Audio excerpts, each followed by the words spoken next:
Arita, can't take this. I looked at him. He seemed especially tired and very sad. I asked, take what? He said, when Mr. Toddy come home in the night, him wake me up to have him dinner. Him don't wake up him son. No matter what time of morning him coming, is Nesta, Nesta, wake up, hot up my food. And I have to serve him dinner. Be the houseboy. And the next.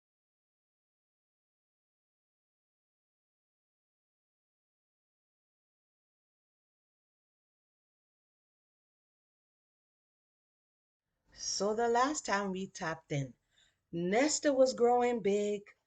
Pearl was born.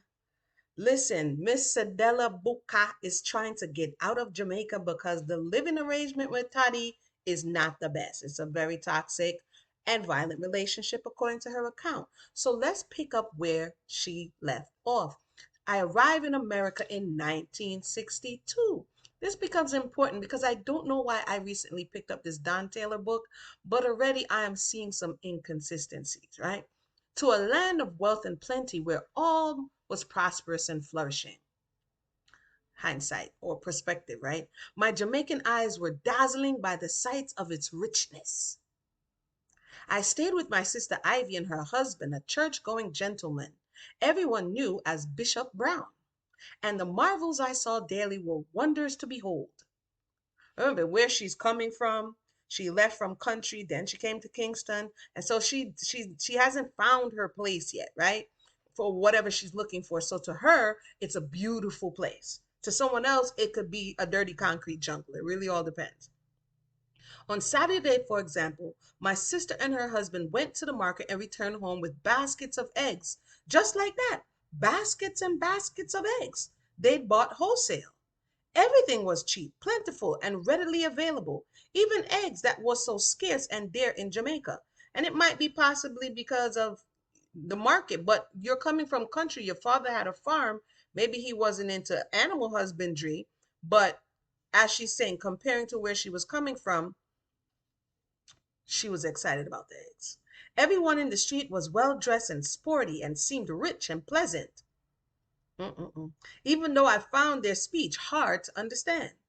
I had come in the middle of a Delaware winter, that means a cold, where the outside world wore a dreariness in my eyes had never before witnessed, and the wind had a bite that curdled my blood. But none of this mattered. City is like, I doesn't care, okay? Here, stretched out as far as the eye could see, were opportunity and prosperity. I buckled down to work hard for my share. Bishop Brown knew some well off people who owned a store, and he went to see the gentleman and asked if his wife needed help around the house. Because usually we know people who come is either going to be a maid, they're either going to be a CNA, they're going to do some manual labor unless they have education, right? In City's case, she had dropped out at 10 years old, so she's going to do domestic work. The man phoned his wife, who said she would welcome good household help. And in a blink, I had a job paying what seemed to me a fabulous sum, $40 a week, helping the woman care for her house and three children. Determined to make my way, I toiled long, hard hours like a humble beast of burden without break or rest, giving no argument or back chat, eagerly doing all I was told, dumbly obeying my mistress everywhere. And you know, Toddy is somewhere like, huh? Not giving any back chat? Like, what in the world is going on? And I mean, the downside would be that many people, especially the mothers, left their children to go and care for someone else's child. This is an extension of what actually happened during the enslavement diaspora period, right? And so she's saying that she happily did this because it had some payoff that she wasn't getting back in Jamaica. During this time, I would occasionally get news from Jamaica about Nesta. Sister Enid wrote me to say that Nesta had turned Rasta, and she was afraid that the bad company he had lately been keeping would one day murder him. So her sister is like, you're not gonna believe, sir. The one Nesta is a gun in turn Rasta. Mm-mm. In those days, Rastas were feared in Jamaica, not understanding the peaceful philosophy of the brethren. People thought them ferocious and wicked. I myself had been scared to meet them in the street with their fierce looking dreadlocks that made them seem like wild beasts. So you saw the one I just put up with they called the Beauty and the Beast, right? And people are like, why are they calling Bob a wild beast? The appearance to some who were tamed and shorn would have thought somebody who had their locks all over the place looked wild, right? I immediately wrote Nestor warning him to watch his step with the Rastas, but he did not answer my letter. I'm almost tempted to cross-reference what that Don Taylor is saying, but I'm gonna leave that. I'm gonna leave it. I'm gonna keep reading over there. I'm gonna leave it. I'm gonna leave it for now. I had left Nesta in the Trenchtown house, and soon, which would be the house that she got from her brother when he left to England. And now that she left, Taddy brought in Cicelyne in baby mother into the house. So she left Nesta in that house, according to her. It says here, Mr. Taddy, his baby mother, Cicelyne, and her brother, Mr. Hugh, also moved in with him. In fact, for a while, Mr. Toddy looked after Nesta like a father. For example, one time Nesta got into a fight with another boy. The quarrel was sparked off by the boy's sister who used to like Nesta and was hurt when he paid her no mind. She's can't love her spot. It says this girl spread tales about Nesta and her brother came and started, hey boy, you chat about my sister Nesta. I will not deal with you. As they fought, Nestor was thrown against a barbed wire fence, cutting him so deeply that he carried the scar to his grave, or to the grave. Mr. Toddy tore into the yard, waving his machete, because we know that Mr. Toddy is into things, right? According to the narrative. And the boy ran off. Later, some of Nestor's friends would back up the boy and give him such a good beating that he would put his tail between his leg and come apologize. Boy, Nestor, I'm sorry, I don't know why my lion sister go tell me that for. No, look here. Me and you can be friends. She goes on to say, so at first, in his own fashion, Mr. Toddy did look out for Nestor. Dun, dun, dun. But that did not last long. Surprise, surprise. And soon, Nestor also left the Trenchtown house. So I guess this is his years now of wanderings, right? This is where he intersects and meets Rita. I think I'm going to pick up and so that we can start going back and saying what Rita was saying. It turned out that in the evenings, Cicelyne used to leave food on the stovetop for Nesta. Mr. Taddy having taken up the responsibility of feeding him. So the question is, was Cedella sending money back? Because she's saying here that Mr. Taddy took up the responsibility of feeding him. One evening, Nesta came to the house and sat down to eat some food that he thought had been set out on the top of the stove for him. And Cicelyne had said sullenly, what you eat the food for? It not leave there for you. It's for Mr. Taddy. Shame? Shame in I'm face. Nesta muttered that he was sorry and immediately rushed to the sink to spit out a mouthful of partly chewed food. Pwit, pwit, pwit. Boy and man, Nesta had always had a sense of pride, and the incident made him feel so small and hurt that from then on he kept away from the Second Street house and began staying with Bunny in Trenchtown or with Coxendad, who would later produce some of his music. This is interesting. This is interesting. I got all this news secondhand, for I was then deeply involved in my own struggle to make it in America. So that's why I talk about he may have mother issues, it's clear. Um, because in his still he's getting older, but he's not old enough to maintain himself. He may have abandonment issues. There's no mom, there's no dad, and that food wasn't for you. It wouldn't make you really feel good. The months had run past, and soon my temporary visitor's visa was up, and I would have to return to Jamaica. She know I go back. Bishop Brown and Sister Ivy took me to a lawyer and got me an extension. So say a good 6 months she did, She tell 3 months visitor visa, say you're gonna visit. 6 months later, come back. No, you get extension. But it was clear that unless I could change my visa, my days in America was numbered. The only way for me to get my permanent papers, said Ivy, was to marry an American citizen. What? Cedella in had the 90-day fiance. But who? I knew no marrying men.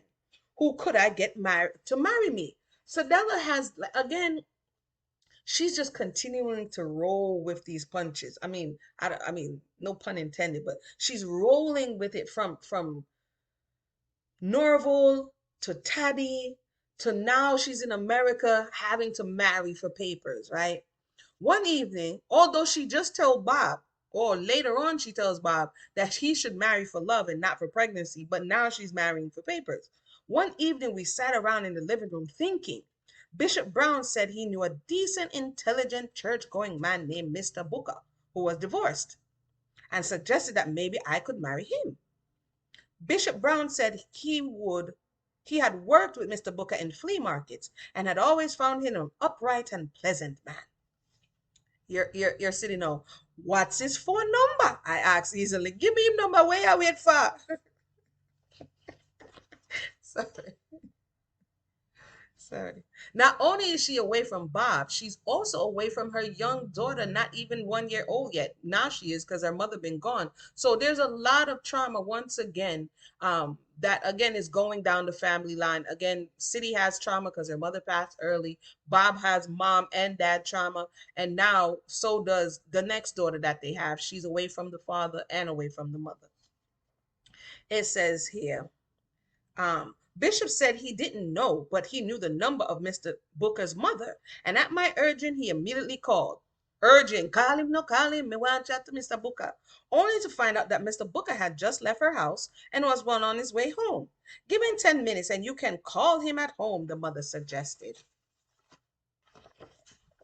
Awaga happen. Hey, Mada Booker. I gave him the 10 minutes, then I called him at home. Yo, why Cedella is acting a little thirsty? Let me get a little drink for Cedella right now. Mm-mm. I understand. I understand. At least she was upfront with it. You know, that 90-day fiance, they be finessing. Like they like the person, but they look, man, I need some papers, okay? Then I called him at home, told him who I was, and asked if he could meet to discuss something important. Listen, has anybody ever tried to get you to marry for papers? Did you marry for papers? I could tell y'all a funny story. Some people may agree or not agree, but I was once approached to marry someone for papers. That may be another story time for another day, okay? Anyway, it says, he said he'd been right over, and true to his word, 15 minutes later he arrived. Okay, Mr. Booker. A pleasant looking, well spoken gentleman, 15 years my senior. She back in at the saddle again, not as old as Narvel, but 15 years our senior. She'll get back down in at the age range now. After some initial greetings and pleasantries, we went into the living room where I sat with my sister's baby in my lap and put my case to him bluntly. So she never cut no corner. She never hide and talk. Here I know no. I told him frankly, look there, Mr. Booker. No, let me see what she said. What that I was looking for a mature church-going man to marry so I could get my papers and remain in America. I mean, she said what it was, and asked him if through his dealings with the flock in the church, he could think of anyone who fit that description. You happen to know anybody who would look a wife for married for papers, Mr. Booker? Mr. Booker chuckled heartily at my frankness. Oh, no, ma'am. No, ma'am, he said. If it's anything like that, it would have to be me. So Mr. Booker must look on her and say, Giwe, no, sir. Come on over to my place. Mr. Booker, him say lonely. Yo, let's go to commercial and I'll be right back to find out what happened with Cedella and Mr. Booker and getting married. Island Twist follows Jackie Brown, a young girl who finds herself head over heels for the new island boy at school in fresh outer yard, and Jackie has the fever. But as she navigates the ups and downs of her new crush, things quickly spiral out of control when her not so secret admirer becomes determined to sabotage her relationship. So check out the new novel Island Twist over on Amazon today. Now back to the story. Look now, she says. And it was him. Over the next few weeks, we saw each other often, and I continued to pressure him to marry me, What? Ashita Navu no. Married me. You go married me. Mr. Booker, when you go married me? Hmm? Even sometimes annoying him to the point where he would grumble that he didn't like to be pushed. I don't blame you, Mr. Booker. I need you to back up. Cedella, why are you pressing me? For the truth is, I was pushing him. I pushed him hard, hard. And eventually he broke down and took me to meet the sister he lived with, whose name was Elsie. One day we drove down to Dover. We had with us Edith, who was divorced from Mr. Booker's brother. And else, some I'm not a divorce. I go on in a Mr. Booker family. Mr. Booker divorce, Elsie. What go on there, so? Anyway, and Elsie's boyfriend, whom everyone calls Talks. Both of them thought we were going on a weekend outing and were surprised when Mr. Booker drove straight to the records office in Dover. How you going to surprise the people, Mr. Booker? I don't like that. Just let me know what I'm getting into. You can't surprise witness me. What's that? Anyway, telling him that he had brought them here to witness our marriage. Let me know. I mean, the common courtesy. But we couldn't get married that day because it was a Saturday. How good. You see that? However, we did get married the following Monday, the 14th of October, 1963. So she way extended her visa because she went there in winter of 62. And a whole year later, or almost a year later, she just got married. When we emerged from the marriage office that Monday as man and wife after a makeshift ceremony, I'm glad you know, witnessed by two strangers and performed with a ring briefly borrowed, not the briefly borrowed ring. Hold on, I'm going through some pictures here, peeps. He got some pictures scanned in here. Some pictures. You see the picture of them? I see the Rita. Uh-huh. I go to some picture. They could have scanned the picture. See Mr. Booker. I saw somebody put up a video and said that was Taddy. That's not Taddy. That's Mr. Booker. That's Mr. Booker. And this is Cedella. I guess those are the two children she had for Mr. Booker. Let me not guess. It says, with my children, Richard and Anthony and Wilmington. So that is Cedella when the two children are born, right? And let's continue. So no, sit after enough under pressure. She under pressure. Then barrier wing from the minister's wife. I felt like an earth sunshine was blowing inside my heart. Glad bag boss.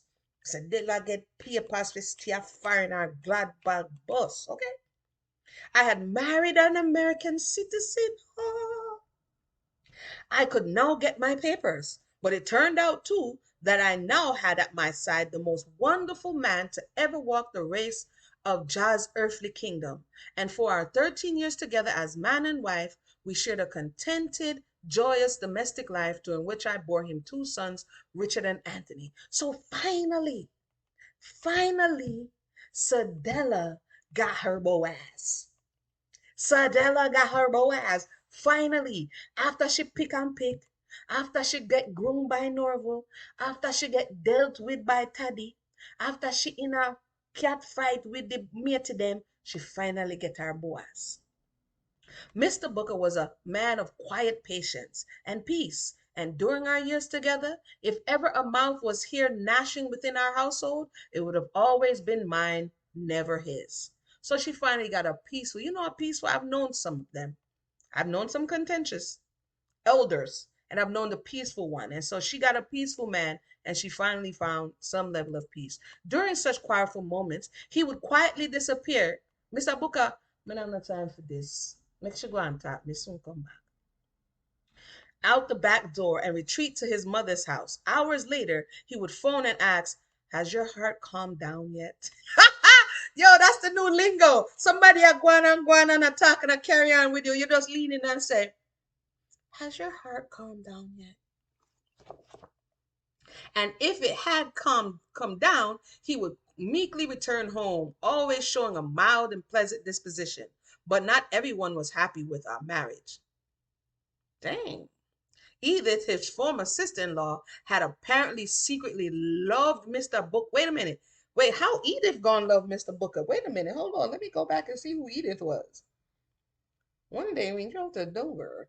We had with us Edith, who was divorced from Mr. Booker's brother. So Edith did what kind of old school? Edith wanted Mr. Booker and not the brother. So when she divorced the brother, she secretly had an affection for Mr. Booker, Edith. Stop. Let's continue. So Cedella's like Edith was hating on them. And she made some ugly phone calls to me after we were married, breathing into the mouthpiece and calling me a criminal. Somebody help me. Hello, you criminal. You come thief, Mr. Booker from me. Hang up your phone. Eat it. That was her problem, however. I was safely and legally married to Mr. Booker. I could return to Jamaica for my children, Pearl and Nesta. So she didn't, again, she went through what a lot of women went through, the tough decision of leaving their children to come and try to get better. And her objective was that immediately she's going to go back and get her children. You know, one of the things that I found in studying the culture and the stigma during slavery was when you look at the ratio of runaways from male to female, there is a higher ratio of males running away than females. And it wasn't because women didn't want to run away. It was because there was a stigma, even amongst the enslaved, that the woman who leaves her child is disgraceful, right? And so, actually, I have to get the quote for you, but I remember reading that, and so women would be deterred from running away because it was more difficult to make the journey with their children, so they would stay and endure the enslavement versus the man who, even if he had a child, he ran away. The society didn't look at him as bad as they did the woman. And so that fell it over, even among, I could see how they'd be like, well, how did you leave the child? Because I'll be feeling like that. But again, you could see it was a tough decision. And so I'm going to leave it here. And then we're going to come back to next time to see what Nesta was doing during this time. During this time is when Nesta met Rita. When Nesta met Rita. So right now we're coming from Rita Marley, only to do a small cross reference. Cedella says she's getting secondhand information because she's not in Jamaica. But Rita is there at the time that he's still at Mr. Taddy before he leaves. And it says, the situation was different where he was living, meaning Bob. One day he said to me, Rita, Rita, can't take this. I looked at him. He seemed especially tired and very sad. I asked, take what? He said, when Mr. Toddy come home in the night, him wake me up to have him dinner. Him don't wake up him son. No matter what time of morning him coming, is Nesta, Nesta, wake up, hot up my food. And I have to serve him dinner. Be the houseboy. And the next morning, Taddy woman had been mistreating him too, meaning Cicely, right? Like a little slave boy, Bob said, because she was carrying a feud over his mother having had a baby for Taddy. Because remember Cicely said that she was gonna dust out Cedella, and Cedella and Taddy catch fight. So now that Cedella left her child in this very toxic situation, he's getting what the woman wanted to give her, right? It says that night after we talked about it, he decided to leave Toddy's house. So remember the mother just said he left? He went to Coxon, whose first response was, if you feel it's right, Robbie. But then he must have seen how miserable Bob was and how Bob relied on him. Because Bob told me Coxon just smiled then and said, well, Robbie, there's the audition room at the back of the studio. You can use it in the night. So that's how our life together started. So she started with him. He strikes out. He leaves the house on 2nd Street, and he's now basically homeless, looking for a place where he can live. So that's how our life together started, from nowhere, from nothing, from the days when Bob was sleeping at Coxon alone on the floor on a door.